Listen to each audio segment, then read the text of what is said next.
কবিতাটিৰ শিৰোনামা এদিন হেৰাই যাব সকলো। কথা সুমনজ্যোতি নাথ। মই গাঁৱৰে বাসিন্দা। ভাল পাওঁ গাঁৱৰ পৰিৱেশবোৰ। খেতি কৰা মানুহবোৰ মোৰ বৰ প্ৰিয়। গাঁও নাথাকিলে দেশ নাথাকে। এদিন হেৰাই যাব সকলো। গাঁৱৰ পৰাই চহৰে পায় খাদ্য। চহৰৰ পৰা গাঁৱে পায় ধন মাত্ৰ সামান্য।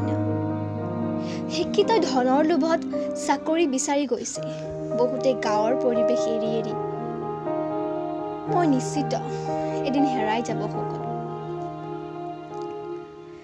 হিংসা বাঢ়িছে গাঁৱে ভূঞে, কেৱল ধন চিনিছে সকলোৱে।